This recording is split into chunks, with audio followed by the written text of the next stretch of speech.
بسم الله الرحمن الرحيم وإذ نجيناكم من آل فرعون يسومونكم سوء العذاب يذبحون أبناءكم ويستحيون نساءكم وفي ذلكم بلاء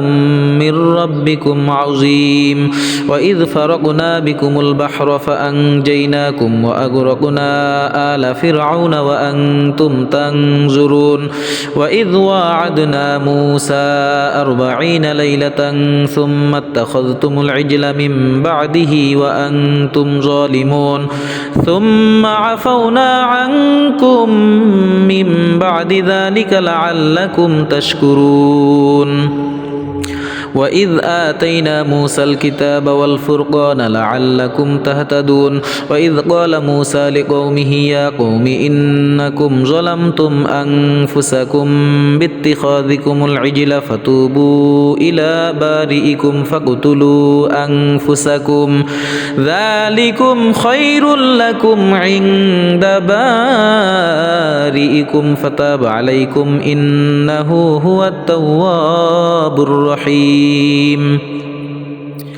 وإذ قلتم يا موسى لن نؤمن لك حتى نرى الله جهرة فأخذتكم الصاعقة وأنتم تنظرون ثم بعثناكم من بعد موتكم لعلكم تشكرون وظللنا عليكم الغمام وأنزلنا عليكم المن والسلوى كلوا من طيبات ما رزقناكم وما ظلمونا ولكن كانوا أنفسهم يظلمون وإذ قلنا ادخلوا هذه القرية فكلوا منها حيث شئتم رغدا وادخلوا الباب سجدا وقولوا حطة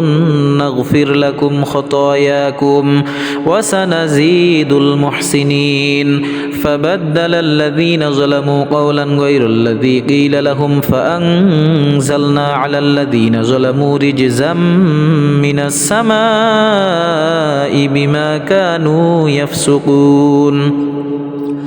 وإذ استسقى موسى لقومه فقلنا اضرب بعصاك الحجر فانفجرت منه 12 عينا قد علم كل أناس مشربهم كلوا واشربوا من رزق الله ولا تعثوا في الأرض مفسدين وإذ قلتم يا موسى